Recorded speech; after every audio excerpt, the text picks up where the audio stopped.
मी पुन्हा जयदेव डोळेंकडे जाणार आहे. डोळे सर, आता तुम्ही या सगळ्या वक्त्यांची मतं ऐकलेली आहेत. या सगळ्या अनुषंगानं पुन्हा माझा प्रश्न तुम्हाला असा असेल की जसं सामाजिक संशोधन करण्यासाठी म्हणून जर ही मुलाखत झाली असेल तर एका बाजूला आपण ती भूमिका योग्य मानूया, पण मुळात तुरुंगामध्ये जाऊन अशा स्वरूपाची मुलाखत घेणं हा प्रकार बहुतेक तसा पहिला नसावा. कारण एक संदर्भ जुना असा आहे, 1981 मध्ये बिर्ला रंगा केसमध्ये सुद्धा प्रभाकर नावाच्या पत्रकारानं तुरुंगामध्ये जाऊन ती मुलाखत घेतलेली होती. मला वाटतं या अनुषंगानं पत्रकारांच्या भूमिकेतनं अशा स्वरूपाच्या मुलाखती करणं योग्य की अयोग्य? आता 7-8 महिन्यांपूर्वी स्वामी असीमानंद यांची मुलाखत तिहार तुरुंगात जाऊन एका महिला पत्रकाराने घेतली आणि ती मुलाखत कॅरावन मासिकानं कव्हर स्टोरी केल्याबरोबर मालेगाव बॉम्बस्फोट आणि हिंदुत्ववाद्यांनी जे बॉम्बस्फोट केले होते त्याच्याविषयी प्रचंड गदारोळ अख्ख्या देशामध्ये झाला. त्याच्यामुळे पत्रकाराला आरोपीची किंवा शिक्षा भोगत असलेल्या माणसाची मुलाखत घेण्याचा अधिकार आहे आणि त्या निमित्तानं आणखीन काही संशोधन होत असेल तर योग्यच आहे. आता त्या वकील साहेबांना मला असं सांगायचं आहे की बॉलिवूडचे प्रत्येक दुसरा चित्रपट हा हिंसाचाराचा गुन्हेगाराचा असतो. अमिताभ बच्चनचे 90% चित्रपट हो गुन्हेगारीचे आहेत. तो गुन्हेगार म्हणून नायक आहे. त्याची सर्व मनस्थिती, त्याची सर्व परिस्थिती, त्याला कुठला आर्थिक त्रास झाला, त्याचे वडील कसे होते, त्याची आई कशी होती, या सगळ्या गोष्टींनी अमिताभ बच्चन काय अगदी दिलीप कुमार, देवानंद, राज कपूर या सगळ्यांच्या चित्रपटांची स्टोरी तशी राहिलेली आहे. तेव्हा हे गुन्हेगारी स्वरूपाचे चित्रपट कोणी बंद पाडले का? अनेक कादंबरीकारांनी गुन्हेगार कसा जगला, कसा वागला, का वागला, कुठल्या परिस्थितीत तो प्रवृत्त झाला याच्यावर असंख्य कादंबऱ्या लिहिलेल्या आहेत. त्याच्यामुळे समाजाला तर त्रास झालाच, निर्भयाबद्दल सहानुभूती आहेच आहे, पण पुन्हा पुन्हा असे गुन्हे घडू नयेत याच्यासाठी काय कारण परंपरा झाली, काय कारण मीमांसा होती हे बघायला नको का? रिफॉर्मेटरी नाही आणि ज्युडिशरी आहे असं म्हणत किती दिवस आपण मुक्तता देणार आहोत? कितीतरी कायदे आहेत, पण आज रोज हजारो लाखो मुली महिला छळणुकीला बळी पडतात. अनेक पुरुष सत्ताक व्यवस्थेमधले वाईट परिवर्तन आणि प्रथा या महिलांना त्रास देतात. कायदे आहेत, कायदे तिथल्या तिथंच आहेत. पुरुषाचं मन बदलण्यासाठी, पुरुष सत्ताक व्यवस्था बदलण्यासाठी आपण काय रिफॉर्मेशन करणार आहोत की नाही? त्याच्यासाठी ही खटपट चालू असेल तर त्याचं स्वागत करायला पाहिजे. उदात्तीकरण कोणीच करत नाही. त्या मुकेश कुमारचं उदात्तीकरण कोणालाही करायचं नाही. त्याला फाशी झाली पाहिजे, त्याला कठोर शिक्षा झाली पाहिजे, याच्याबद्दल वादच नाही.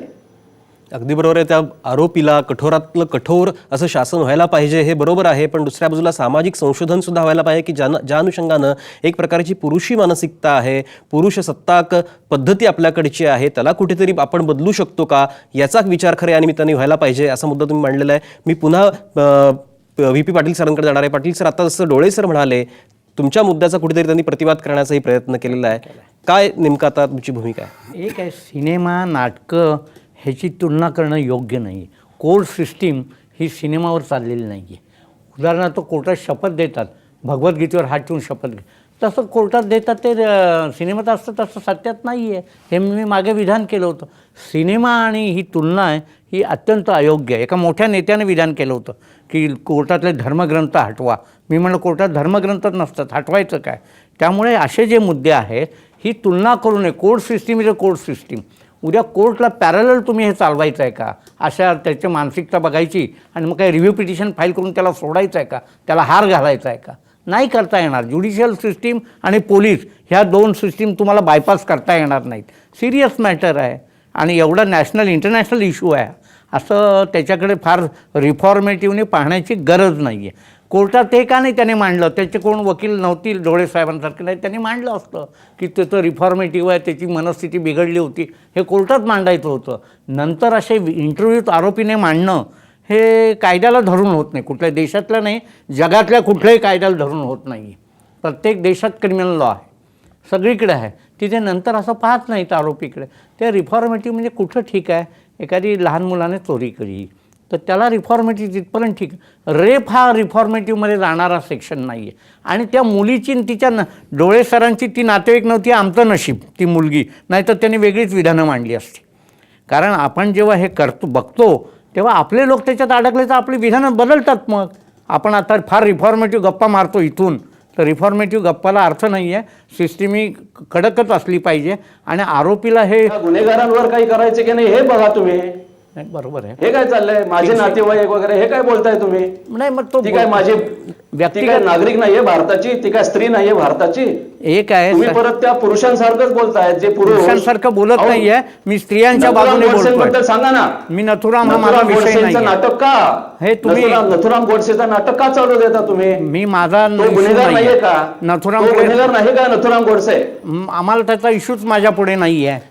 नाही, एक मुळात- आहे, मुळात- हा गुन्हेगार आणि तो गुन्हेगार फरक कसा काय? मुळात असं आहे की जी कोर्टातली सिस्टीम आहे त्यात त्याला आरोपीला शेवटी 313 CRPC प्रमाणे आत्ताच सांगितलं साहेबांनी, त्याला शेवटी तुझं काय म्हणणं आहे मांडता येतं. ह्यात एकतरी मुद्दा मांडला होता का त्याने? आत्ता जे त्याचं ग्लोरिफिकेशन चाललंय हे मांडलं होतं का?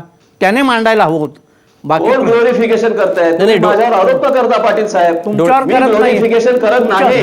डोळे सर, डोळे सर, एक मिनिट पाटील सर, मी तुम्हालाही थांबवतो. एक मिनिट, मी तुम्हालाही थांबवतो आणि डोळे सर तुम्हालाही थांबवतो. मी तुमच्याकडे येतो, या मुद्द्यावरती आपण सविस्तर बोलूया. मी आता जातो नागपूरला. सीमा साखरे आपल्यासोबत आहेत, ज्येष्ठ सामाजिक कार्यकर्ते आहेत. मला वाटतं त्यांच्याशी संपर्क होत नाही. आपण परत त्या मुद्द्यावरती येऊया. डोळे सर, आता जसं पाटील सर म्हणाले, त्यांनी बऱ्याच गोष्टींना आक्षेप घेतलेला आहे. तुमची भूमिका मांडा. मी त्या गुन्हेगाराच्या वतीनं बोलतच नाही.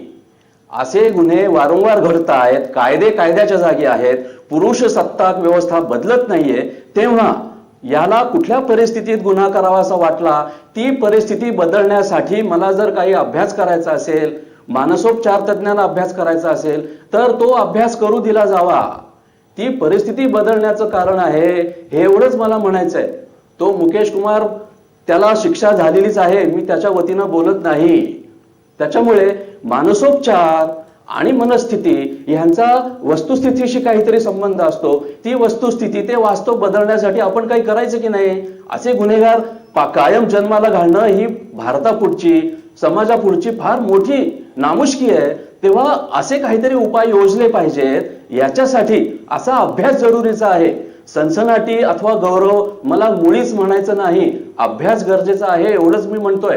अगदी बरोबर आहे. या सगळ्या मुद्द्याच्या अनुषंगानं कुठेतरी सनसनाटी निर्माण करण्याचा प्रयत्न कोणाचाही असू नये. अभ्यास महत्त्वाचा आहे, नेमकी मानसिकता महत्त्वाची आहे, ती शोधण्याचा प्रयत्न आपण केला पाहिजे आणि त्यातून कुठेतरी या सगळ्या सामाजिक प्रश्नांची उत्तरं मिळवण्याचा प्रयत्न आपण केला पाहिजे. कदाचित डॉक्युमेंटरी कर्त्यांचा हेतूसुद्धा कदाचित तो असू शकतो, पण मुद्दा हा आहे की डॉक्युमेंटरीवरती बंदी घालून हा प्रश्न तडासतडीला नेता येणार आहे का, तो मुद्दा संपणार आहे का, या अनुषंगानं आपल्याला आणखीन पण सविस्तर चर्चा करायची आहे. पण कार्यक्रमात वेळ झाली आहे एका छोट्याशा ब्रेकची. आपण पाहत राहा आवाज महाराष्ट्राचा.